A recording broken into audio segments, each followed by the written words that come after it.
महाराज की, आचार्य श्री गुरुवर विद्यासागर महाराज की जय। परम पूजनीय निर्व्यापक श्रमण मुनि श्री सुधा सागर जी महाराज की जय। बोले परम पूज्य छुल्लक गौरव श्री गंभीर सागर जी महाराज की जय। सभी श्रोतागण एवं जिज्ञासु पूज सभी को नमोस्तु करें। पत्रकार महेंद्र कुमार जैन इंदौर से पूछते हैं, नमोस्तु महाराज जी, ज्ञान का क्षयोपशम कैसे बढ़ता है और किस पुण्य के उदय से यह सौभाग्य प्राप्त होता है?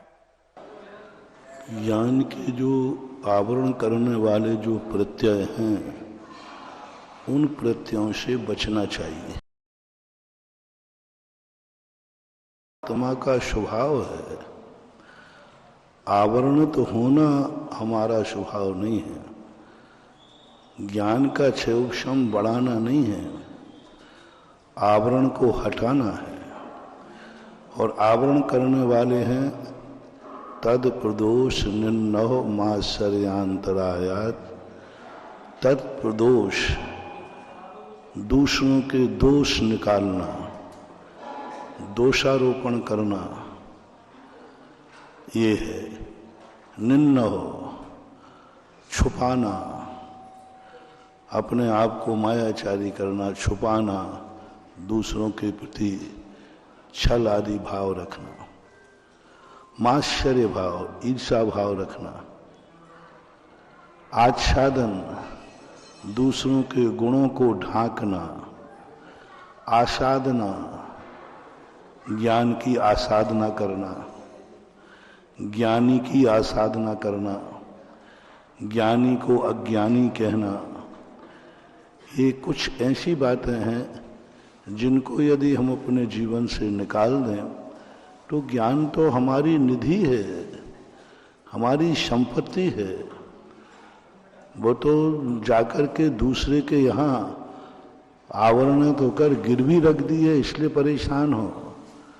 गिरवी का कर्जा चुका दो, तुम्हारी संपत्ति तुम्हारे पास है, क्योंकि ज्ञान दर्शन तो हमारे आत्मा की निजी संपत्ति है। ऐसा। श्रीमती ममता जैन भोपाल से पूछती हैं, नमोस्तु महाराज जी, हमारे यहाँ संत निवास का शिलान्यास भूमि पूजन होना है, तो उसमें हम लोग क्या श्री सम्मेद शिखर जी की मिट्टी डाल सकते हैं? डालने में संतशाला में डालने में कोई बाधा नहीं, डाली जा सकती। नैमी चंद्र जैन इराका सूरत से पूछते हैं, नमोस्तु महाराज जी, हमारे मंदिर को बने 19 साल हो गए, लेकिन अभी तक हमारे यहाँ कोई भी चातुर्मास नहीं हुआ। सभी लोगों की इच्छा है कि आपका अगला चातुर्मास सूरत में हो। आवाज सही आवाज नहीं आ रही, आवाज आज भर रही है, तो बोलो। वो पंचकल्याण सूरत के लोग कह रहे 19 साल हो गए, किसी का चातुर्मास नहीं हुआ सूरत में। आप सूरत तो सूरत है, आप लोग सूरत में धन के लिए रहते हो। अब जहाँ धन होता है वहाँ धर्म दूर रहता है, और जहाँ धर्म रहता है धन दूर रहता है। तो आप फिर भी धन के साथ धर्म का संबंध जोड़ने के लिए मेहनत तो करनी पड़ती है, वर्ष तो लगते ही। एसके जैन कोटा से पूछते हैं, नमोस्तु महाराज जी, दिगंबर जैन जिनालय से हमारा घर दूर है, तो हम धोती दुपट्टे पहन कर के मंदिर नहीं जाते हैं, तो हम अपने धोती दुपट्टे किस प्रकार से ले जाएं जो उनकी शुद्धि बनी रहे? स्टील का एक कैन बना लीजिए, स्टील का एक डिब्बा बना लीजिए, उस डिब्बे में आप अपने एक थैली में रख करके और ले जाएं। प्लास्टिक की थैली विश्वसनीय नहीं है, फट सकती है। स्टील के डिब्बे में रख करके ले जाते हैं तो ज़्यादा शुद्धि बनी रहेगी और गरिमा भी बनी रहेगी। और या प्लास्टिक की कोई चीज़ ले सकते हो, प्लास्टिक की भी आजकल बहुत थैलियाँ चल रही हैं, मोटी वाली हो, इतनी मोटी हो कि उसमें कोई छूने का कोई संदेह न रहे। डॉक्टर मगन जैन आष्टा से पूछते हैं, नमोस्तु महाराज जी, कपाट प्रतर लोक पूर्ण समुद्घात अवस्था में जीव पर्याप्त होता है या अपर्याप्त होता है? अपर्याप्त दशा होती है, अपर्याप्त तक नहीं होता। जब केवली समुद्घात करते हैं तो 3 जो समुद्घात होते हैं, कपाट, लोक प्रतर और लोक पूर्ण। तो पृथक और लोक पूर्ण में मूल रूप से वह कार्बन शरीर के साथ रहता है, और जब वह कपाट में प्रवेश करता है तो उस समय मिश्र दशा बनती है, औदारिक काय योग, मिश्र काय योग बनता है। उस दशा को अपर्याप्त दशा कहते हैं। अपर्याप्त तक न कहके तो 13वें गुण स्थान में केवली समुद्घात के समय वो कपाट के स्थान पर अपर्याप्त दशा बनती है। सभी जो भी समुद्घात करते हैं वहां होते। श्रीमती चंदा जैन आष्टा से पूछती हैं, नमोस्तु महाराज जी, सासाधन सम्यक दृष्टि मरण मरण करके कहाँ कहाँ नहीं जाता? सासाधन सम्यक दृष्टि मरण करके नरक नहीं जाता। जहां से वो मरण करता है उससे नीचे नहीं जाता। नीचे आने मान लीजिए यहाँ मरेगा तो नीचे के जन्म लेगा, ऊपर की तरफ ही जाता है। और वह उन स्थानों में पृथ्वी काय आदि स्थानों पर उनका जन्म, वनस्पति काय में उसका जन्म आदि होता है। ऐसा। दिव्या जैन दिल्ली से पूछती हैं, नमोस्तु महाराज जी, अग्नि काय और जल काय, तेज काय में भी उसका जन्म नहीं होता। वनस्पति काय पृथ्वी काय में होता है, वायु काय में भी नहीं। दिव्या जैन दिल्ली से पूछती हैं, नमोस्तु महाराज जी, यदि शरीर को दीपक की उपमा दी जाए, आत्मा को बाती की उपमा दी जाए, तो घी और उसकी लौ की उपमा क्या हो सकती है?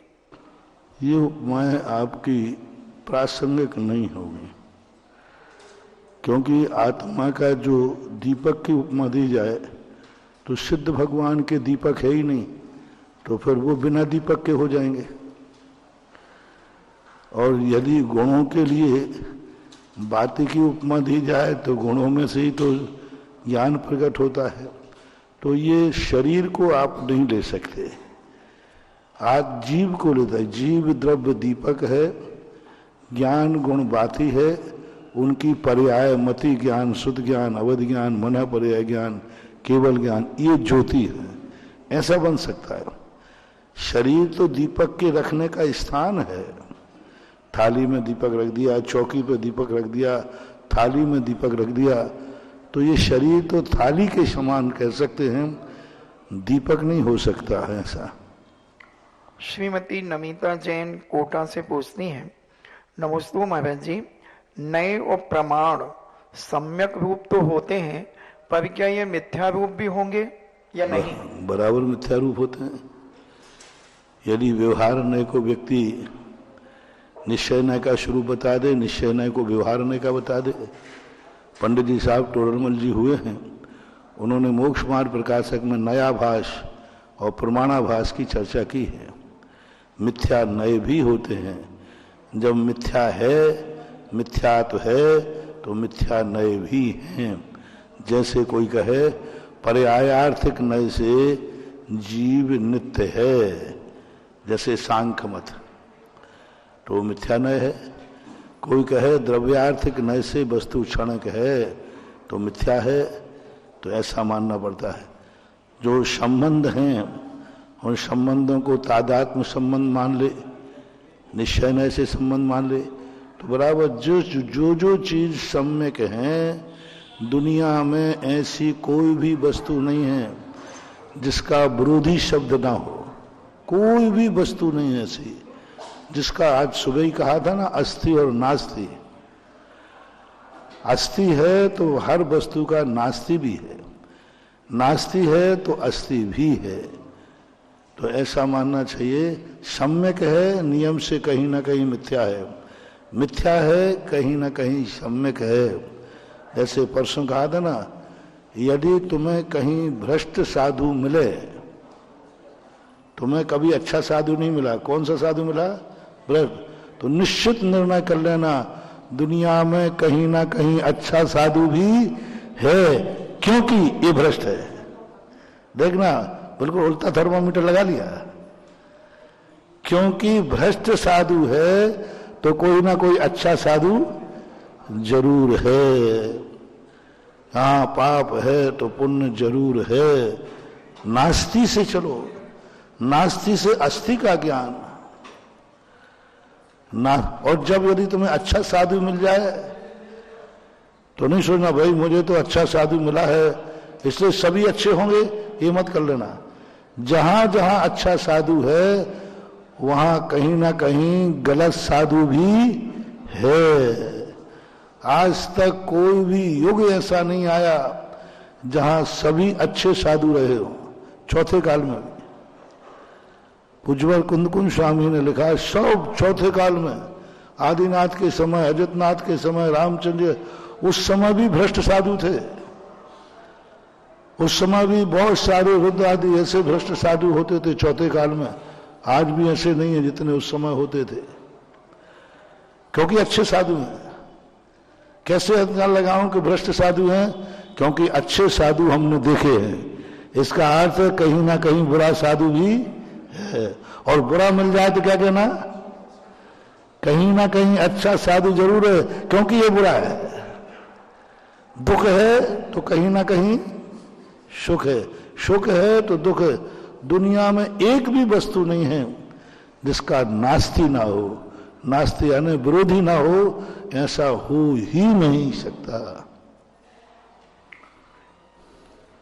प्रवीण जैन चेन्नई से पूछते हैं, नमस्ते महाराज जी। महाराज जी, प्रवचन क्या होता है और प्रवचन क्यों सुने और कैसे सुने? आज प्रातः काल का पूरा प्रवचन इसी पे था। मत सुनो,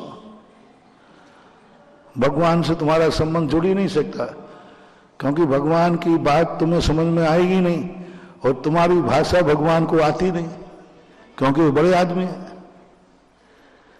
भगवान को तुम्हारी भाषा समझ में आएगी नहीं और तुम्हें भगवान की बात समझाने वाला तो मैं ही लोग हूं, तो आपको तो समझना ही पड़ेगा। बिना गुरु के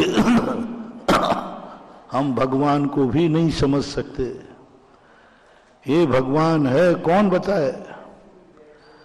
जो बताएगा वही गुरु है।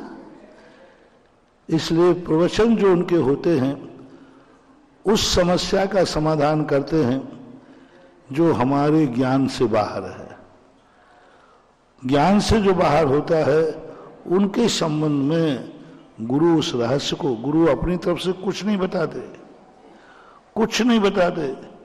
हमने कहा ना, दूध तो जिनेंद्र भगवान के ही है लेकिन वे भगवान हैं, वे निखालस दूध बेचते हैं, उसमें बिल्कुल भी पानी नहीं होता और पेवर दूध कभी बच्चे को पचता नहीं। अब क्या करें?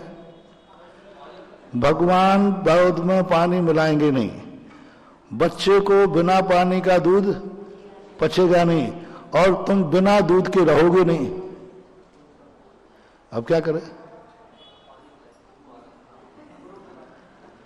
दूध तो भगवान ही का है, कंपनी तो जिनेंद्र देव की है, लेकिन मैं दूध में पानी मिला सकता हूं क्योंकि मां को दूध में पानी मिलाने की छूट है। तो महाराज उसको इतना इतना लूज कर देंगे, इतना सरल कर देंगे। जैसे तुमसे कहा ना, तुमने कहा महाराज, भगवान ने कहा जियो और जीने दो। महाराज हम दूसरे को तो नहीं जीने देंगे, हम जिएंगे। तो हम कहते कि नहीं, अपन को दूसरे को जीने नहीं देना, इसको तो जिंदा इसलिए रखना है कि तुम्हें जिंदा रहना है। जेलों में अपराधियों की सुरक्षा क्यों की जाती है? क्योंकि अपनी अपराधी मर गया तो फिर तुम्हारा सारा मामला गड़बड़ हो जाएगा, गवाह कौन देगा? इसलिए अपराधी को सुरक्षित रखना जरूरी होता है। तो इसी प्रकार संसार में व्यक्ति को इस ढंग से समझा दिया जाए कि उसका संबंध जीवन से जुड़ा है। मैं मच्छर को जीवित नहीं रख रहा हूं, मैं तो अपने कैंसर से सुरक्षा कर रहा हूं। किसी ने कहा कि इनको तुम, नहीं नहीं, मैं किसी को बचने नहीं दूंगा, लेकिन इसके बिना मेरी जिंदगी नहीं है, इसलिए मैं उसकी सुरक्षा करता हूं। जंगल में पेड़ लगा रहता, आप सुरक्षा नहीं करते, लेकिन गमले की क्यों करते हो? क्योंकि उससे तुम्हारा संबंध है, तुम्हें उससे कुछ मिल रहा है, इसलिए उसकी सुरक्षा करते हो। इसलिए प्रवचन जो होते हैं, प्रकृष्ट वचन, प्रमाणिक वचन, सुपर हितकारी वचन जिनके होते हैं उनको प्रवचन बोलते हैं। ऐसा प्रतीक जैन इंदौर से पूछते हैं, नमोस्तु गुरुजी, मंदिर में जब हम पूजन करते हैं तो उसमें महाअर्घ्य के सबसे आखिरी में आता है, तो उसमें महीना तिथि आदि बोलना पड़ता है, पर गुरुजी मुझे ना तो हिंदी का महीना याद रहता है और ना कोई तिथि याद रहती है, तो उस जगह हम क्या कर सकते हैं? आपको कुछ नहीं याद हो तो बोल दी करो, जो महीना हो, जो तिथि हो, जो दिन हो, उस दिन का अर्घ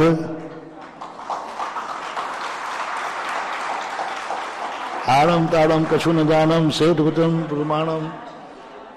अब हमें पता तो है ही नहीं, इसलिए आज इस साल जो सन हो, जो महीना हो, जो दिन हो, उसी दिन का अर्घम निरुपामति स्वाहा। भगवान सब समझ जाएंगे, बेचारे क्या करें, मूर्ख है, क्या करें। राकेश जैन साड़ौदा से पूछते हैं, नमोस्तु महाराज जी, जिस श्रावक को पूज्य मुनिराजों की पिछी प्राप्त होती है, हम चौके में पड़ गए, अब उसको पूजा कर रहा है नहीं, और यहाँ वहाँ के लोगों को मैं करने नहीं देता, तो अब उसकी आफत हो गई, मैंने दूसरा पूजा नहीं करेगा, यही करेगा। वाणी चैनल और आदिनाथ चैनल, पुण्योदय चैनल और सुधा कलश चैनल के माध्यम से मित्रों, आज प्रातः काल का प्रवचन अभी पूज्य श्री यहाँ पर जिक्रा कर रहे थे, लेकिन अगर कहें कि आज प्रातः का पूरा प्रवचन एक मच्छर की स्टोरी पर स्टार्ट हुआ और मच्छर की स्टोरी पर एंड हुआ, कितना इंपॉर्टेंट है हमारी लाइफ में एक मच्छर, वो सिद्ध किया गया।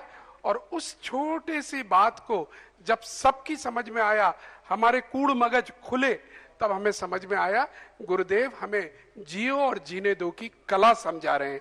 यह है प्रवचन, जो अभी किसी ने प्रश्न पूछा था, प्रवचन की कला जो पूज्य गुरुदेव रोज इस्तेमाल करते हैं, और हम जैसे अज्ञानी श्रावकों को वह समझा देते हैं, वह कड़वी गोली पिला देते हैं जिसको पीने के लिए हम आते भी नहीं, लेकिन बाद में पता चलता है हम बहुत बड़े कभी कभी करुणान योग के सूत्र सीख कर चले जाते हैं। एक बार तालियां बजाइएगा। यह प्रवचन हमें इसी प्रकार से मिलते रहें, कामना कीजिएगा, क्योंकि प्रवचन हमारे पुण्य से मिलते हैं। आइए प्रारंभ करते हैं जिज्ञासा समाधान, और सबसे पहले हम बुलाना चाहेंगे छिपी टोले से श्रीमती मुन्नी जी। आइएगा, पिछले 3 बार से नाम नहीं बोल पा रहे थे, आज सबसे पहले उनको ही बुलाएंगे। आए और अपनी जिज्ञासा को लें और उसके बाद प्रारंभ करें। ठीक, और उसके बाद हम अनुरोध करेंगे हमारे मध्य कंपिल जी से पधारे हुए पंडित अनंत जैन जी, मैनपुरी तैयार रहे, माइक पहुंचा दे।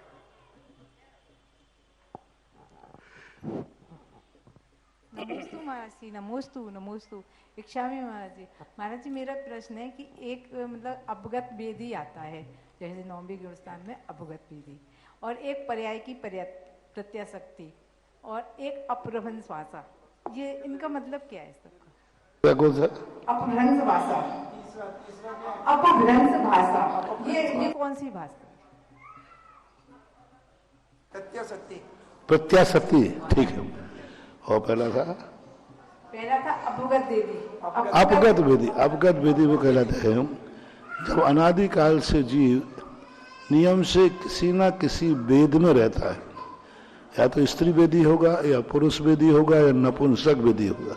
संसार में कभी भी व्यक्ति 3 वेदों से रहित नहीं होता, लेकिन जब वो नवम गुण स्थान में पहुंचता है तो नवम गुण स्थान के अंतिम भाग में तीनों वेदों का उदय खत्म हो जाता है, आज तक अनादिकाल से कभी खत्म नहीं हुआ, एक समय को भी।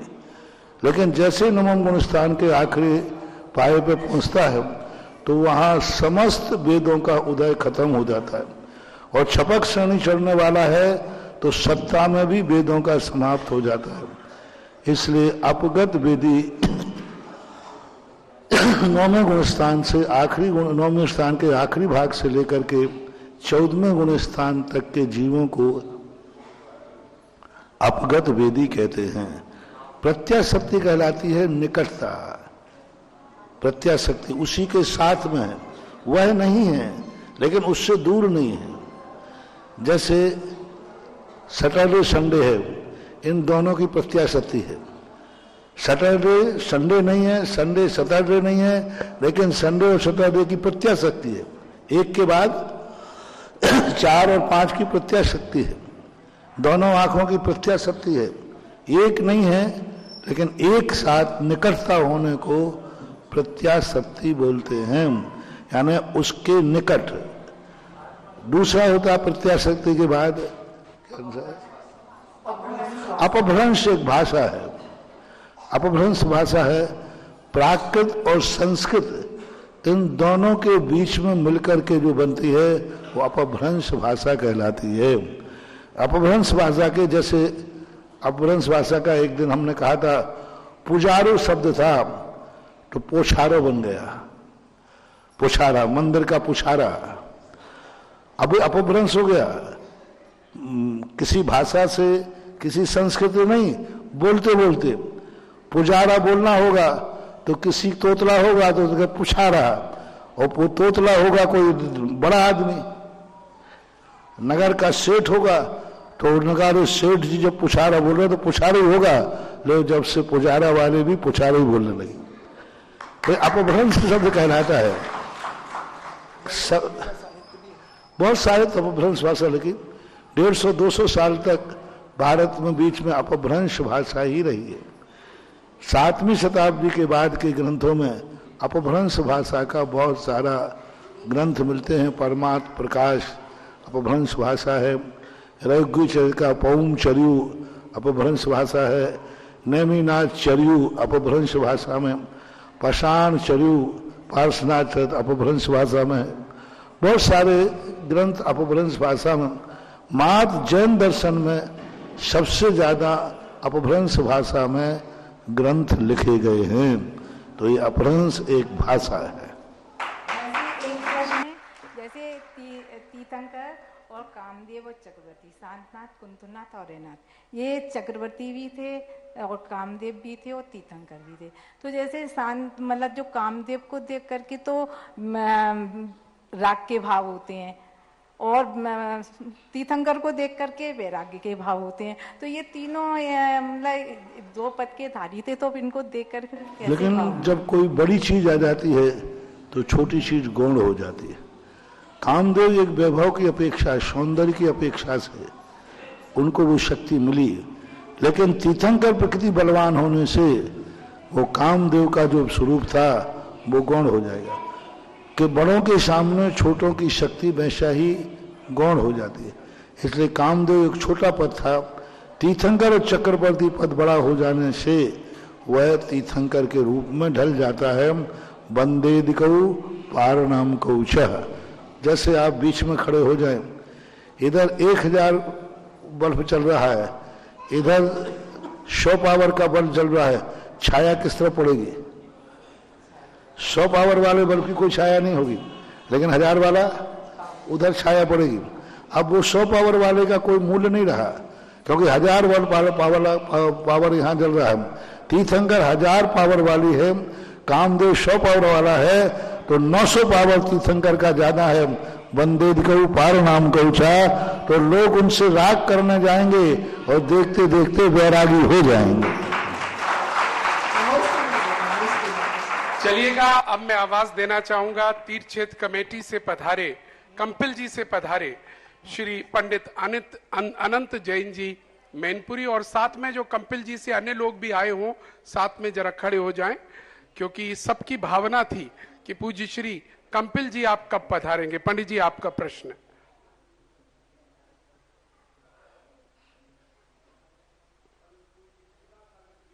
माइक ऑन करा दीजिए। परम पूज्य सुधा सागर जी गुरुदेव भगवान के श्री चरणों में त्रैवार नमोस्तु, त्रैवार नमोस्तु, त्रैवार नमोस्तु। परम पूज्य क्षुल्लक जी महाराज के श्री चरणों में इक्षामी इक्षामी इक्षामी। गुरुदेव श्री, हुंडा काल की वजह से आज राजनीति में जो व्यवस्था है, जो देवादेव भगवान ऋषभ देव के समय में उन्होंने हमें बताई थी, उससे बहुत विपरीत। उसका कारण क्या हम यही माने कि हुंडा काल की वजह से ऐसा सब योग बन रहा है? ठीक है, आज ऐसा काल चक्र है, लेकिन उसको सुधारने का भी हमें अधिकार मिला हुआ है। हमें इतना ज्ञान विवेक और सोचने समझने की शक्ति है, तो हम किस प्रकार से अपने देश की व्यवस्था को देवादेव भगवान ऋषभ देव के अनुसार चलाएं, ताकि सब जीवों को सुख शांति और समृद्धि का लाभ हो। इसी मंगल भावना से हम आपके श्री चरणों में अपना ये प्रश्न समर्पित करते हैं। प्रभु जय। घटना के साथ दुर्घटना तो सदा से होती आई। रास्ता आज तक कोई ऐसा रास्ता नहीं बना जिसमें किसी का एक्सीडेंट ना हो, लेकिन यह भी कहा जाता है कि एक्सीडेंट से रहित कोई रास्ता नहीं है, लेकिन आंख के खोल के चलाना ये हमारा कर्तव्य है।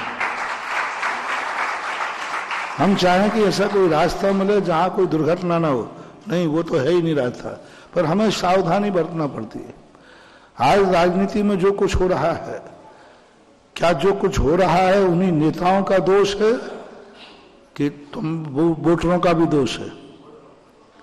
बिक कौन रहा है? ठीक है, राजा भ्रष्ट हो गया, राजतंत्र में था, आज तो प्रजातंत्र है। प्रजातंत्र के अंदर सबसे बड़ा दोषी राजा नहीं होता, प्रजा होती है, क्योंकि प्रजा, राजा तो भ्रष्ट होगा तो वो तो शराब की बोतलें मांगे बांटेगा, वो तो झूठे साचे प्रलोभन देगा, लेकिन जब तुम्हारे हाथ में, वोट तुम्हारे हाथ में है, तो क्यों ना भारत के सारे सज्जन इकट्ठे होकर के नेता का चुनाव करें। ये आपके हाथ में है, हुंडा सरपंच के हाथ में नहीं है। हुंडा सरपंच के हाथ में नहीं है, लेकिन तुम ही एक नहीं हो। आज जैनियों को तुम देख लो, कौन कहता है जैनियों के टिकट नहीं मिलते? कौन कहता है जैनियों को राजनीति प्रवेश नहीं है? मैं तो नहीं कहूंगा, क्योंकि मैंने बहुत दोषारोपण कर लिए जैनियों पर, राजनेताओं पर, और राजनेताओं को मैंने आड़े हाथों लिया, और सारे नेता मेरे डरते भी हैं। क्यों नहीं देते जैनियों का टिकट? उन्होंने कहा दे दूंगा। महाराज शर्त है कि जैनी को टिकट मिलेगा तो उस एरिया में जितने जैनी हैं सबके वोट आप उसी जैनी को डलवाना, तो हम दे देंगे। हम नहीं डलवा पाए, फेल हो गए। हम एक नेता प्रस्तुत नहीं कर पाए। जैनी के विरोध में होते हैं। अभी हाल यदि यहां फूट डालना हो तो अभी हाल 2 टिकट जैनियों को ऐसे लटका दो, तो एक पंडित जी ले लेंगे कंपला जी का, एक और दूसरा ले लेगा। उन्होंने कहा भैया एक बैठ जाओ, अरे महाराज बड़ी मुश्किल में टिकट मिला है। तो अपने आप देखो तो सही, जैनी के मोहल्ले से हारता है पार्षद में, किसका दोष है बताओ? हुंडा और सरपंच का दोष माने, किसका माने? जैनी के मोहल्ले से पार्षद हार रहा है। एक ही मोहल्ले से 2 जैनी खड़े हो रहे हैं। अब 2 जैनी खड़े होंगे तो वोट तो बटेंगे, तीसरा दोनों हार गए, तीसरा जीत गया। हर चुनाव में, हर स्थान पर मैं तक थक गया। कई स्थानों पर मैं आ जाता हूं, भैया मत लड़ो, अपन जैनी है, 2 में से कोई एक आ जाओ, 2 में से कोई एक आ जाओ, कम से कम जैनी का खट्टा वोट तो डल जाएगा। नहीं साहब, हम तो खड़े होंगे, जैनी के 2 वोट बढ़ गए, दोनों हार गए, तीसरा जीत गया। तो सारे दोष अपन हुंडा और सरपंच को, काल को, नेताओं को ना दें। कुछ दोष अपने बीच में भी हैं। अपन सुधरेंगे तो पूरा नहीं, तो 10% तो सुधरेंगे। इस बार देखो आवाज उठाई, लोगों को थोड़ा हमने जैनियों को पानी पे चढ़ाया, सौगंध कराई, तो इस बार देखो हर पार्टी ने, अभी मनोज जी बता देंगे क्या हाल हुआ। 23 विधायक जीते हैं इन 3 चुनावों में, पहला रिकॉर्ड है इतिहास का। 10 साल 10, 5, 20 साल 25 साल का तो अपन को याद है कि इतने में इतने विधायक कभी एक प्रांत में जैन रहे हों, ऐसा कभी नहीं हुआ। लेकिन थोड़ा जगाया, थोड़ा उत्साह दिलाया, फिर भी अभी 100% नहीं है। 25% जागने पर 23 विधायक आए हैं और 100% जागने पर 100 विधायक आ जाए तो कौन सी बड़ी बात हो जाएगी। कुछ जैनी आए हैं और कुछ जैनियों से कंप्रोमाइज करके आए हैं। कभी कभी 2 पार्टी मिलकर एक खड़ा कर देती है ना, कहीं कहीं ऐसा होता है, कोई तो हम दोनों पार्टी मिलकर के एक करते हैं। ऐसे भी कई लोग आए, 2 जैनियों ने मिलकर एक अजैन का समर्थन किया, बोले साहब आप जैन की तरफ से हुए, तो ये है। तो मैं तो ये अभी प्रवचन ही हमारे 10 लाख दिवाली के बाद से चल रहे हैं। सब कुछ नियत नहीं है, सब कुछ किस्मत में नहीं है, कुछ हमारे बाहुबल में भी है जिसको हम कर दिखा सकते हैं। चलिए पंडित जी साहब, आपने कंपिल जी का नाम लिया और कंपिल जी से हमें स्मरण हो रहा है, हमारे एक परम मित्र आप ही की तरफ के कन्नौज के, जो अब नहीं है यहाँ पर, स्वर्गीय श्री सुनील जैन जी सुगंधी। 2 वर्ष पहले से वो इतना पीछे पड़ते थे हमारे और कहा करते थे कि आचार्य श्री बस एक बार उत्तर प्रदेश आए हैं, पूज्य गुरुदेव सुधा सागर जी बस 2-3 बार उत्तर प्रदेश, वो भी कानपुर के आगे कभी नहीं गए, अब मौका है। और उन्होंने कहा, हमसे रोज कहा करते थे, 20 तीर्थंकर की भूमियां अब पुकार रही हैं, जन्म भूमियां पुकार रही हैं, आइए पूज्य मुनिराज और उद्धार कीजिए उन भूमियों का। चाहे वो शौरीपुर हो, चाहे कंपिल जी हो, चाहे श्रावस्ती हो, चाहे अयोध्या हो, चाहे प्रयागराज हो। पूज्य गुरुदेव, अब आज मैं आगरा का बनकर नहीं बात करूंगा, मैं पूरे उत्तर प्रदेश की तरफ से अनुरोध करूंगा, आचार्य श्री का कुछ ऐसा आशीर्वाद हो कि ये सारी जन्मभूमियां पर हम आपके साथ पहुंचे। और आज भी जन्मभूमियों का विकास नहीं हो सका है, चाहे गढ़नी आरिका ज्ञानमती माता जी ने कितना भी प्रयास किया हो, लेकिन अभी भी बहुत बहुत बहुत कुछ होना बाकी है। बस गुरुदेव आपकी कृपा दृष्टि उत्तर प्रदेश के अंतर्गत हो जाए, बस पूज्यवर। और अब मैं बुलाना चाहूंगा इसी श्रृंखला में श्रीमती रश्मि जैन छिपिटोला आ जाए। आजकल हमने, क्योंकि मैं पैदल बिहारी हूं, ज्यादा चल नहीं पाता, आजकल ऑनलाइन विकास भी हमने चालू कर दिया है। ऑनलाइन और हो जाता है।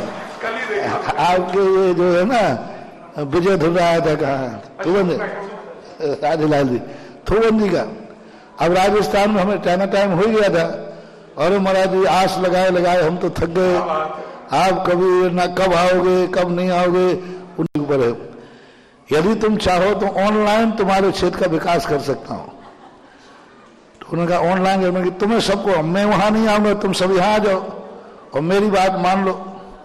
बस एक ही बात मानना है कि उस क्षेत्र की कमेटी में कोई गणेता साहब तो नहीं है। गणेता साहब से ऊपर उठा दो क्षेत्र को, मैं ऑनलाइन यहीं बैठे बैठे सारे क्षेत्र का विकास कर सकता हूं। कोई भी क्षेत्र क्यों ना हो, लेकिन जो गणेता साहब बैठ गए हैं, बाप मरे तो बेटा बैठे, बेटा मरे तो पोता बैठे, अपने वोटर बना लिए अपने, वे जो गणेता साहब हैं, उन सांपों को तो मैं वहां पहुंच जाऊं तो भी मैं नहीं विकास कर पाऊंगा। और यदि गणेता साहब छोड़ देवे कि मेरा क्षेत्र सारे भारतवर्ष के लिए खुला है, कोई भी पदाधिकारी बने, कोई भी संभाले, हमें तो क्षेत्र का विकास होना चाहिए। यदि ऐसा फ्री हो तो आग्रही से ऑनलाइन बैठे बैठे मैं बहुत कुछ कर सकता हूं। अब देखो रेवासा ऑनलाइन ही किया कि नहीं, कल ही किया। तो बस एक है, क्षेत्र सूरज के समान हो। जैसे सूर्य पर किसी का अधिकार नहीं है लेकिन वो सबको प्रकाश देता है, ऐसे क्षेत्रों को यदि गणता साफ होने से पदों के प्रति से मुक्त कर दिया जाए तो सारा क्षेत्र आकाश में विकसित हो सकते हैं, ऐसा मेरा विश्वास है। और मुझे तो आगरा पर विश्वास है, मैं किसी भी क्षेत्र की आवाज इस आगरा से उठा दूं तो आगरा वाली उस क्षेत्र को सुरधारी कर लेंगे। आज बहुत बड़ी बात पूज्यवर ने इस मंच से यहाँ कही है और मेरे ख्याल से पूरा देश सुन रहा है, सारी क्षेत्र कमेटियां सुन रही हैं। अगर वाकई ही चाहते हैं कि कुछ हो, क्योंकि हमने अभी कल भी देखा था, कल दानोदय तीर्थ क्षेत्र यहीं से ऑनलाइन बन रहा है, हस्तिनापुर में, ऐसे अन्य स्थानों पर भी क्षेत्रों का विकास हो सकता है, हो सकता है, हो सकता है। और पूज्यवर ने जो आज आगरा नगर पर विश्वास दिलाया है, ये मैं उन कमेटियों से बात कर रहा हूं जो कमेटियां श्रावस्ती, अयोध्या, प्रयागराज, कंपिला जी जहां पर भी हैं, अगर वाकई सच्चे रूप से चाहती हैं कि कुछ नया विकास हो, कुछ नए तरीके से तीर्थ क्षेत्र हमारे जन्म भूमियों का विकास हो, तो आ जाएं आगरा। हम तैयार हैं आपके अगवानी करने को और जो भी पूज्यवर कहेंगे वो है कार्य करने को, इंतजार आपका है। और जो पूज्यवर ने कहा वो वर्ड में यूज नहीं कर पाता हूं, वो लोग हों तो कृपया करके महाराज जी की भाषा में आई एम सॉरी। चलिए आपका प्रश्न। परम पूज्य गुरुवर के चरणों में मेरा बार बार नमोस्तु नमोस्तु। चुल्लक महाराज जी को इच्छा में। महाराज जी, जैसे कि रिद्धियां तो 64 होती हैं, पर हम जब जी भक्तांबर स्त्रोत की पूजा करते हैं तो 48 अर्घ चढ़ाते हैं, कल्याण मंदिर की करते हैं तो 44 चढ़ाते हैं। तो महाराज जी, कौन सी रिद्धि का किस में समावेश हो गया है, और ये पूजा के बाद जब अर्घ चढ़ाते हैं तो इसकी क्या महिमा है, आप अपने मुखारबिंद से थोड़ा सा बताएं। रिद्धियां जो हैं, जैसे विक्रिया रिद्धि है, 7 भेद है, उनमें एक विक्रिया रिद्धि में समाहित कर दिया। तप रिद्धि है, उग्र तप, दिव्य तप, महान घोर तप, उनको सब में एक तप के नाम से कह दिया गया है। तो 64 रिद्धियों को जो उपरिद्धियां थी उनको उनमें समावेश कर दिया। मूलतः चारण में, विक्रिया में और तप में, इन 3 में ज्यादातर समाहित किया। उधर 3 बल थे, मन रिद्धि, मन बल रिद्धि, वचन बल रिद्धि, काय बल रिद्धि। इन तीनों को योग बल के अंतर्गत समाहित कर लिया। चारण रिद्धियों में थी तंतु चारण, जंघा चारण, ज्योति चारण, धूम चारण, आकाश चारण, इनको चारण रिद्धि नाम से कर दिया। तप में हमने बता दिया उग्र तप, तीव्र तप, घोर तप। तो इन तपों को एक तप के नाम से गर्भित कर लिया। ऐसे 3-4 रिद्धियों में जो उपभेद थे उनको अंतर्भाव करके 48 और 44 बना लिए जाते हैं। उसमें है 64 ही अंतर्भाव है। नमस्ते। श्री तुषार जैन जयपुर और उसके बाद तैयार रहेंगे सारिका श्रीयस जैन ललितपुर। मम आराध्य गुरुदेव के चरणों में बारंबार नमोस्तु। गुरुदेव, मेरी जिज्ञासा यह है कि किसी भी समाज में आज की से पूर्व की जो पीढ़ी है, यानी 21st जनरेशन से जो पहले की पीढ़ी थी, वो धन अर्जित करना चाहती थी, मेहनत करना चाहती थी। उनके पास एक विजन होता था पैसा कमाने का और समाज का विकास करने का एक उनके पास विजन होता था। परंतु जो आज की नवयुवक पीढ़ी है वो शीघ्र पैसा कमाना चाहती है, जिसके कारण वह गलत जो संगतों में जा रही है, गलत कार्य कर रही है, जिससे उन्हें नुकसान का सामना करना पड़ता है। इससे वह तनाव में, आत्महत्या जैसे केसों में वृद्धि हो रही है। तो भगवान, ये क्या कारण है कि हम इसमें सुधार क्यों नहीं कर पा रहे हैं कि वह आगामी इनमें निर्णय मतलब गलत जा रहे हैं? बहुत अच्छा प्रश्न तुम्हारा। हमारे शास्त्रों में यही ऋषभ देव ने सबसे पहले शिक्षा का अधिकारी कन्या को समझा। शिक्षा, कन्याओं को सब प्रकार की शिक्षा होना चाहिए। जितनी रानियां थीं वे सब प्रकार की शिक्षाएं जानती थी। महारानी कहकर युद्ध करके जानती थी। लक्ष्मीबाई बहुत बड़ी योद्धा थी, पर ये युद्ध करती नहीं थी। शिक्षा पूरी करो, कोई आपत्ति नहीं है, मर्यादित हो, कोई एजुकेशन नहीं करो और अपनी शिक्षा करो, पढ़ो, लेकिन नौकरी मत करो। इसको आप क्यों सीखना आपातकाल के?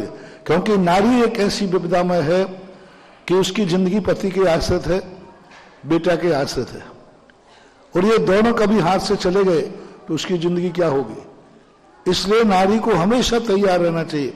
महारानी कहकर युद्ध जानती थी, अपने पति के प्राण बचा लिए। लक्ष्मीबाई योद्धा थी, जब तक गंगाधर राव जीवित रहे तब तक उसने कोई युद्ध नहीं किया, लेकिन गंगाधर राव मरने के बाद अंग्रेजों ने झांसी पर आक्रमण बोल दिया।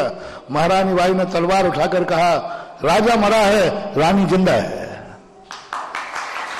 और हमारी भारतीय संस्कृति में अर्धांगिनी कहलाती है। राजा के समाप्त होने पर अभी आधा हो रहे और उन्होंने तलवार संभाली और झांसी को कितने वर्षों तक सुरक्षित किया, लेकिन कब किया? आपातकाल के लिए। तो जो आपका कहना है बिल्कुल सही है। पहले महिलाएं सर्विस करती थी मजबूरी में, सर्विस करती थी योग्यता के प्रदर्शन में कि मेरे में योग्यता है और मैं IAS ऑफिसर बन जाऊंगी तो समाज और धर्म की सेवा करूंगी। पहले चुनाव लड़ती थी महिलाएं, राजनीति कर सकती थी क्योंकि महिला सीट है और महिला सीट में अच्छे आएंगे तो मैं जीतूंगी, मैं जाकर के सेवा करूंगी। लेकिन आज तुमने युवा होकर के तुमने अपनी खुद जाति का दोष पकड़ा, ये मुझे बहुत खुशी है। हम लोग ये दोष देखते थे तो लोगों को बुरा लगता था, लेकिन ये दोष युवाओं के मन में आ गया कि आज हम ना देश की सेवा कर रहे हैं, ना कुल की रक्षा कर रहे हैं, ना माँ बाप को सुखी रखने के लिए कर रहे हैं, ना अपने बच्चों को सुखी रखने के लिए कर रहे हैं, मात्र पैसा ऐसो आराम के लिए कमा रहे हैं। बहुत बड़ी बात है।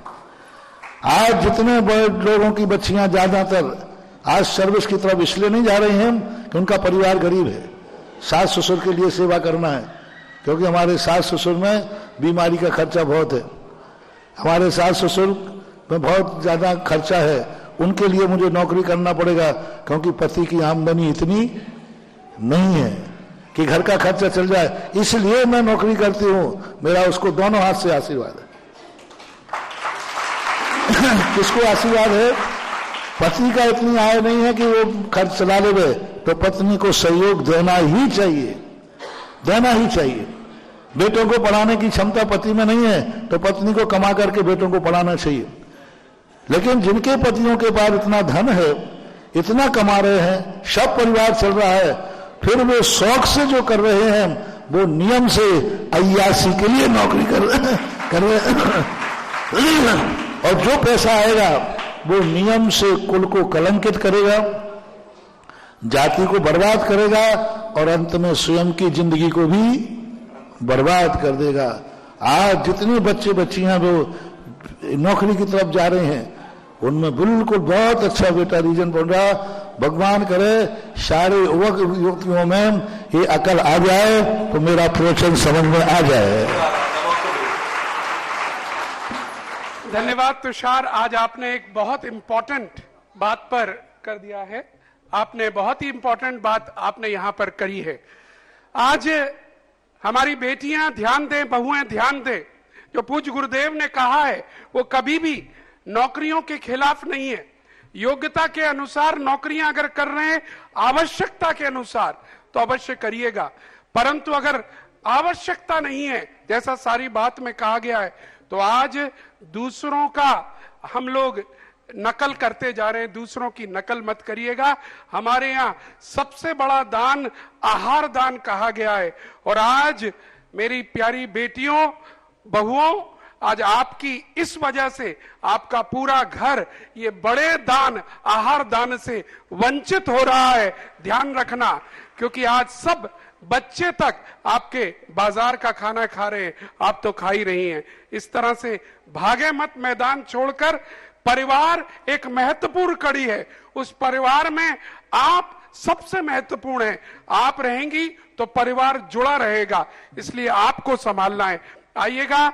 जिससे पहले मैं कहूं कि सारिका श्री जैन यहां पर आकर बोले। यहां कुछ घोषणाएं हमारे बीच हैं लोकोदय ट्रस्ट की। पूरा भारत जुड़ रहा है लोकोदय से। मैं नाम लेना चाहूंगा। आज कई घोषणाएं हमारे बीच में आई है और उन घोषणाओं में एक घोषणा सीधी हमारे पास दिल्ली से आई है। दिल्ली से भूदान के रूप में 1/10 बीघा भूमि 11 कलश की राशि का दान श्रीमती कुसुम लता जी जैन, उनके सुपुत्र श्री मनोज जी जैन, मनीष जैन, मुदिता जैन निवासी D51 घरौंदा अपार्टमेंट, श्रेष्ठ विहार, दिल्ली द्वारा स्वर्गीय श्री निहाल चंद जी, स्वर्गीय गुणमाला जैन जी सास ससुर व स्वर्गीय श्री मदन लाल जैन जी की स्मृति में यह भूदान 11 कलश का किया गया है। बहुत बहुत साधुवाद। और इसके अलावा और भी नाम यहाँ हमारे पास आए हैं। अजमेर से भूदान के रूप में श्रीमती सरोज जैन पाटनी, जितेंद्र जैन पाटनी, मोनिका अतिशय हार्दिक न्यू ब्लॉक अजमेर के द्वारा 1 कलश 1 श्रीफल की राशि भूदान के रूप में दान भेजी गई है। और इसके अलावा Shri RK Jain IAS, Shrimati Jaya Jain and family Gwalior की तरफ से भी 1 कलश 1 श्रीफल की राशि आज प्रातः ही बोली गई है।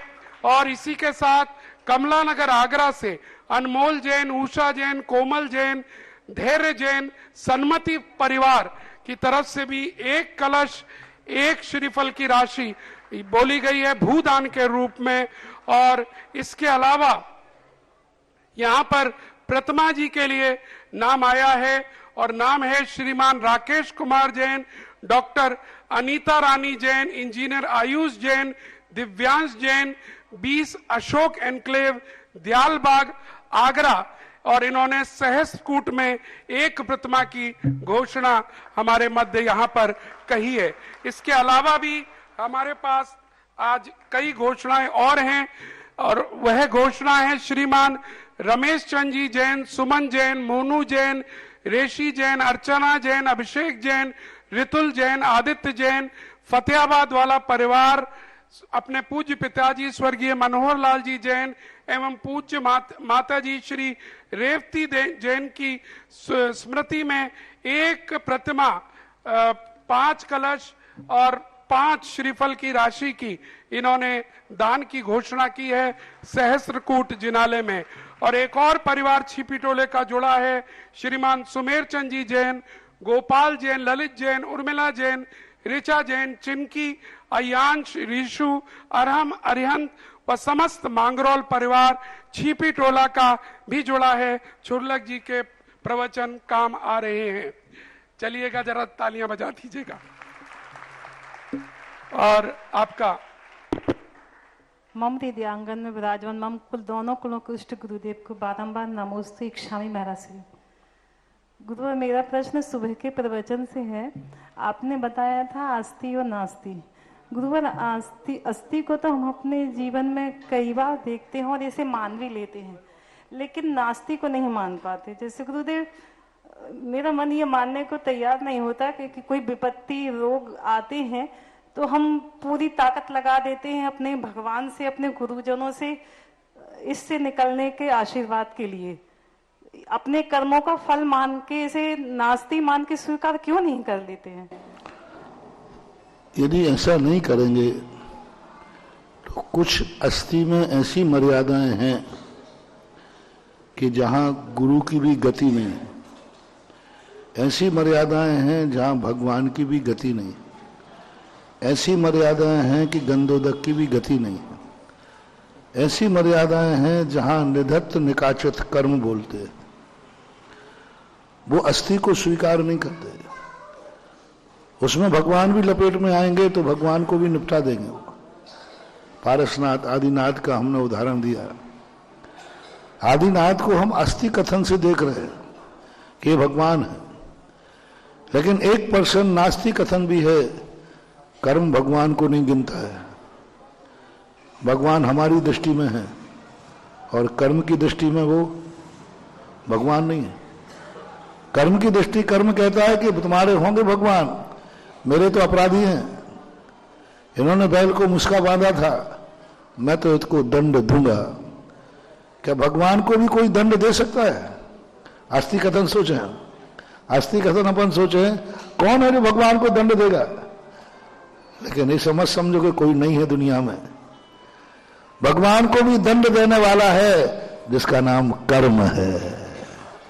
अब देखना, अब 100% में 99 अपने पक्ष में थे। कोई दंड नहीं दे सकता भगवान को, कोई नहीं, कुछ नहीं कर सकता, क्योंकि दुनिया में अभी तक कोई पैदा हुआ ही नहीं है। लेकिन कर्म कहता बाबा जी मेरी तरफ देखो थोड़ा, मैं हूं जो तुम्हारे भगवान को भी लाइन में खड़ा कर सकता हूं। और लो उसने खड़ा कर दिया। पारसनाथ को देख लो, महावीर स्वामी को देख लो, उनको भी अपराधियों की लाइन में बोले आइए भगवान आप भी।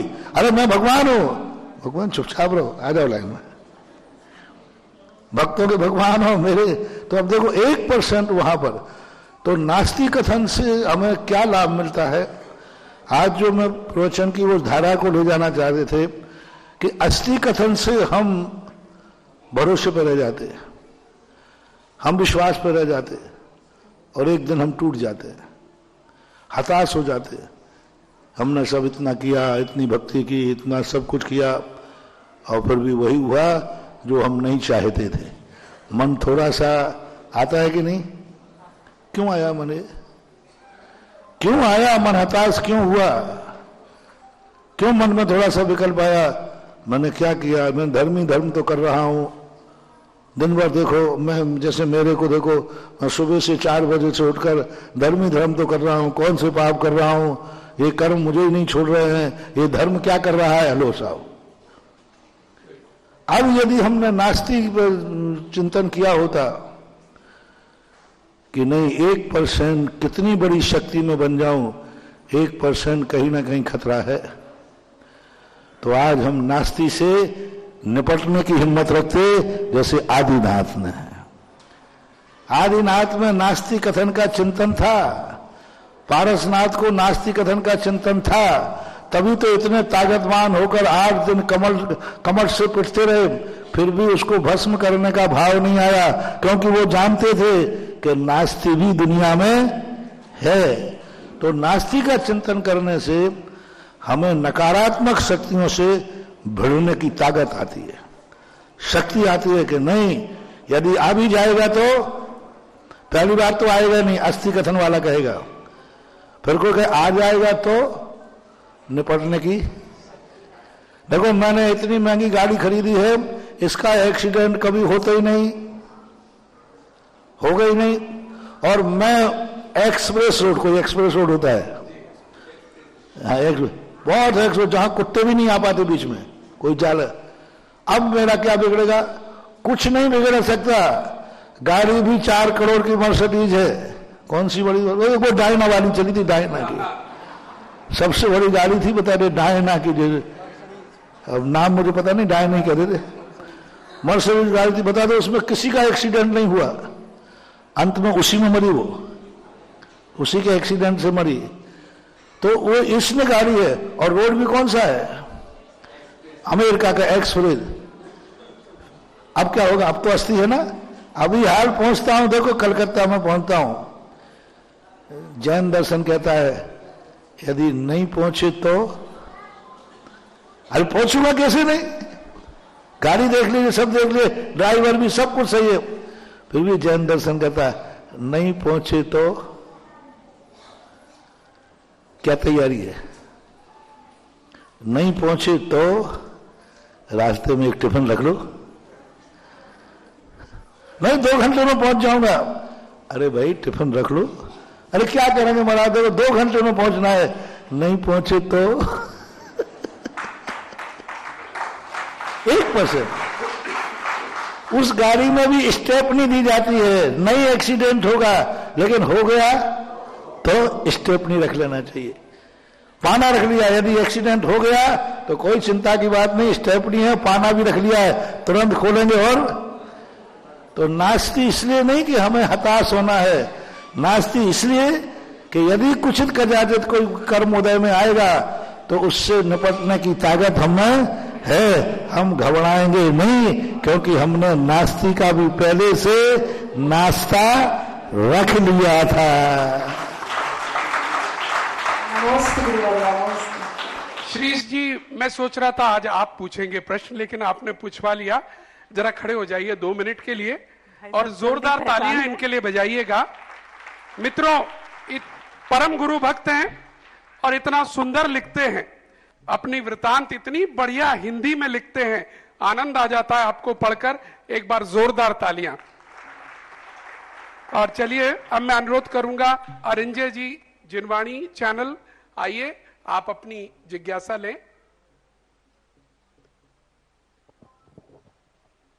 हेलो, सवर्ण सकृति गुरुवर के चरणों में त्रिवार नमोस्तु। छोटे महाराज जी के चरणों में सादर इच्छामि। महाराज श्री, मैंने कुछ दिनों पूर्व दर्शन शास्त्र का इतिहास पढ़ा था। उसमें 10 प्रकार के मतलब दर्शन बताए हैं, जिसमें 3 दर्शन को, जैसे जैन दर्शन, बौद्ध दर्शन और चार्वाक दर्शन, इन तीनों को नास्तिक और बाकी 7 जो हैं उनको आस्तिक बताया गया। ये किस अपेक्षा से महाराज जी जैन दर्शन को नास्तिक बताया? ये नास्तिक बताने का अर्थ सैद्धांतिक नहीं है, ये बहुमत पर है। जैसे आप लोगों में कह देते हैं जो जैनी है वो सम्यक दृष्टि, बाकी सब, ये सिद्धांत नहीं है। सिद्धांत में हमें किसी को मिथ्या दृष्टि कहने का अधिकार ही नहीं है, क्योंकि कंसेप्ट कहता है सब अपनी अपनी दृष्टि से सही है। जब जैन धर्म की दृष्टि रखेंगे तो फिर अलग बात हो जाती है। ये इन लोगों ने बहुमत से सिद्ध किया है, क्योंकि ईश्वर को और वेदों को नहीं मानने से जैन, बौद्ध और चार्वाक नास्तिक हैं। लेकिन नास्तिक की परिभाषा है जो भगवान को ही नहीं मानता, जो स्वर्ग नरक को नहीं मानता, जो पुनर्जन्म को नहीं मानता, वो नास्तिक कहलाता है। और मात्र हम ईश्वर को तो मानते हैं, ईश्वर के कर्तृत्ववाद को नहीं मानते। हम वेद को तो मानते हैं, लेकिन वेदों में वर्णित हिंसा को नहीं मानते, कर्तृत्ववाद को नहीं मानते। हम श्री कृष्ण को तो मानते हैं, लेकिन उनको उस रूप में नहीं मानते हैं कि उन्होंने इस प्रकार की परिणति की, लीलाएं की, ये किया वो किया। हम वीतरागी को मानते। हम रामचंद्र जी को तो मानते हैं, लेकिन उन रामचंद्र जी को जिन्होंने परम वीतरागी दिगंबर मुद्रा धारण करके मांगी तुंगी से मोक्ष प्राप्त किया। अब उस धनुष बाण और ग्रस्त अवस्था वाले राम को हम लोग भगवान के रूप में नहीं मानते, लेकिन राम को मानते। तो अब वो धनुष बाण वाले राम को माने तो आस्तिक है, और दिगंबर मुनि मुद्रा के बीच में राम को माने तो नास्तिक है। ये परिभाषा कहां तक उचित है? राम तो एक ही थे ना। वो कहते तुम उन राम को मानो जो धनुष बाण लिए हों। तुलसी मस्तक जब नवे तब धनुष बाण लो हाथ। और जैन दर्शन कहता है जैन दर्शन तब नवे जब पिछी कमंडल लो हाथ।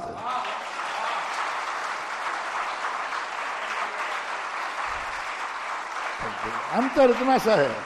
अब इतना सा अंतर करने में तुम चाहे नास्तिक कह दो अपने आप को, धनुष बाण लो हाथ तब मस्तक जमेगा तो आस्तिक है, और वही राम जब पिछी कमंडल लेंगे तब मस्तक जमेगा तो नास्तिक है।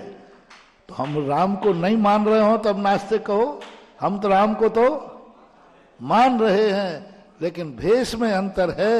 बस ये उदाहरण के माध्यम से आप समझ जाओ जैन दर्शन नास्तिक नहीं है, परम आस्तिक है।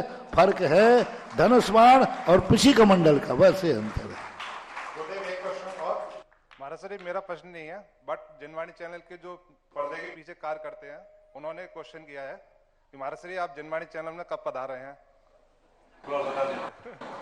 बहुत बेसब्री से इंतजार कर रहे हैं लोग। देखो कहीं के भी सब लोग मेरे से कब सब पूछे।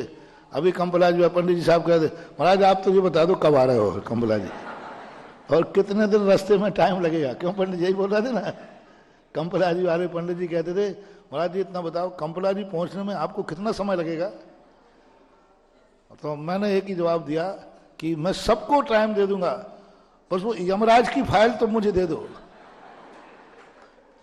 उसकी फाइल में जब कोई मेरा पता नहीं मिल रहा है इसलिए मैं किसी को पता नहीं दे पा रहा हूं। करूं क्या? कर्म की फाइल मुझे दे दो कि कर्म मेरा किस समय कौन सा कर्म उदय में आएगा, तो फिर मैं तुम्हें भी पता दे दूंगा। अभी तो कर्म का ही पता नहीं है। साधु पद विहारी है, तुम्हें टाइम दे दे और कोई तकलीफ हो जाए तो, कोई विपरीतता आ जाए तो फिर क्या करोगे? और हम ऊपर चले गए तो, मान लो चले गए तो फिर पूछ लो जनवाणी बनकर, यदि हमने कह दिया आएंगे तो फिर भूत बन के आएंगे। अरे तो कह दिया है तो कह दिया है भाई, हम साधु का वचन है। पूछ लेना जनवाणी वाले से, महाराज जी यदि अभी नहीं आ पाए और काकताली न्याय से ऊपर चले गए तो यदि अभी तारीख चाहिए हो तो फिर आएंगे तो जरूर, पर भूत बन के भी आ सकते हैं जनवाणी चैनल में। पूछ लेना नीरज बाबू से, फिर मैं विचार करता हूं। जिंदगी अनियत होने का आनंद है महानुभाव, अनियत रहने दो। इंतजार का भी एक, आप लोग कहते हैं, आप लोग बोलते हैं इंतजार का भी एक मजा होता है। अनियत विहार जब सुबह होगा, जो सुबह होगा जो देखा जाएगा। जरा तालियां बजा दीजिएगा, क्योंकि अनियत विहारी शिष्य के, गुरु के अनियत विहारी शिष्य हैं और वाकई किसी को नहीं मालूम कब कहां कैसे पहुंच जाएंगे। चलिए, हमें भी नहीं मालूम था आगरा आ रहे हैं और आ गए आगरा, और हमें भी नहीं मालूम था कि एमडी जैन से कब जा रहे हैं और चल दिया एमडी जैन से। तो ये तो इनकी माया यही जाने। अंतिम प्रश्न के लिए चल रहा हूं श्री दीपक जी जैन बोतल वाले, आप आशीर्वाद ले लें आकर, जिनका है आ जाएं अपने। मेरे आराध्य पूज्य गुरुदेव के चरणों में बारंबार नमोस्तु, छुल्लक जी के चरणों में बारंबार इच्छामी। गुरुदेव, मेरा एक प्रश्न ये है कि अब तक दिगंबर जैन संप्रदाय की सबसे प्राचीनतम प्रतिमा कितने वर्ष प्राचीन है? क्योंकि हमारी जैन परंपरा का एक अन्य मत है, उसमें कई लोग ये बोलते हैं हमारी प्रतिमा 2.5 लाख वर्ष पुरानी है, किसी तीर्थ में 3 लाख वर्ष पुरानी। क्या 2.5 लाख 3 लाख वर्ष पुरानी प्रतिमा भी है? और महाराज जी, एक आशीर्वाद आपका लेना चाहेंगे। हम और मनोज भैया एवं आगरा जैन समाज के कई प्रमुख लोग फतेहपुर सीकरी उत्खनन के लिए कई प्रयास करते हैं। वहाँ कई सारी जैन प्रतिमाएं उत्खनन में प्राप्त होती हैं, जिसको अभी सुप्रीम कोर्ट ने वीर छबीली टीला उस पर रोक लगा दी है। तो मेरा आपसे आग्रह है कि उस पर आशीर्वाद अवश्य दें, जिससे कि वो भी हम कार्य कर सकें। अभी तक सबसे प्राचीन मूर्तियों के हमारी बहुत सारी मूर्तियां अतिक्रमण में चली गई। बद्रीनाथ के अंदर आदिनाथ भगवान की मूर्ति है, जो जैन दर्शन की सबसे प्राचीन मूर्ति है।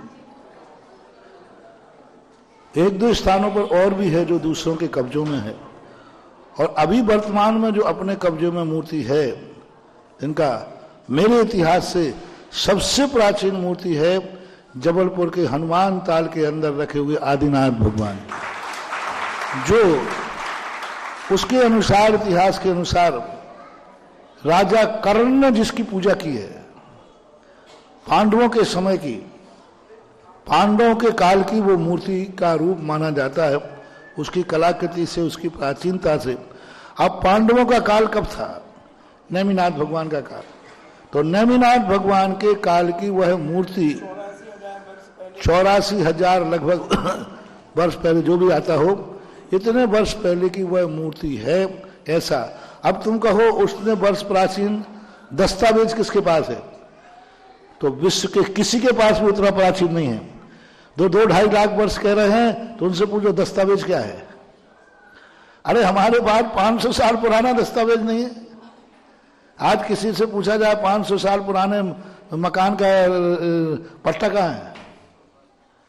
कहाँ है पट्टे? बोलो, कोई पट्टे नहीं है। सब पट्टे बाद में रिन्यू हुए। राजा बदलता था, पट्टे बदल जाते थे। राजा बदलता था, पट्टे बदल जाते थे। तो इसलिए तो सबसे प्राचीन जो मेरी दृष्टि में है वो हनुमान ताल के आदिनाथ भगवान की मूर्ति।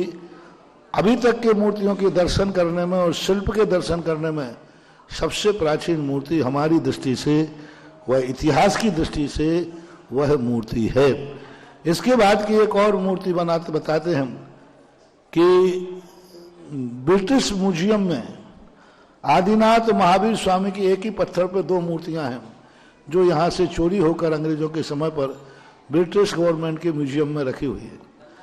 उसके बाद फिर बहुत सारी मूर्तियां हैं लंदन में, लंदन के अंदर। और भी सारी बहुत मूर्तियां हैं, फिर बहुत सारी सांगानेर की हैं, और भी आदि गोलाकोटे सब हैं, उसके बाद की सिद्ध होती है। चलिए दीपक जी इसी तरह कार्य में लगे रहिएगा, क्योंकि फतेहपुर सीकरी में एक जैन इतिहास बहुत बड़ा निकला है और भारत सरकार ने उस पर कार्य भी किया था और एक संग्रहालय भी बन गया था, परंतु क्यों और कैसे वो सब कुछ बंद कर दिया गया, अब दर्शकों के लिए भी नहीं खुला है।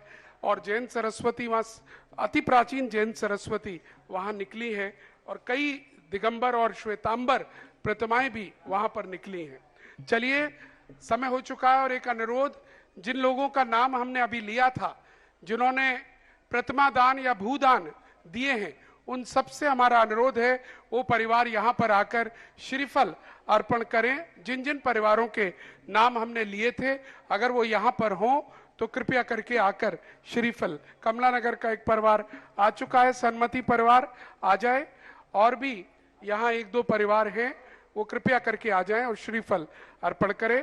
और चलिएगा, अब समय हो रहा है आरती का, और आरती के लिए आज जो प्रथम आइएगा, जिन लोगों ने के नाम आज बोले हैं पहले श्रीफल चढ़ा लीजिएगा आप, जिनके भी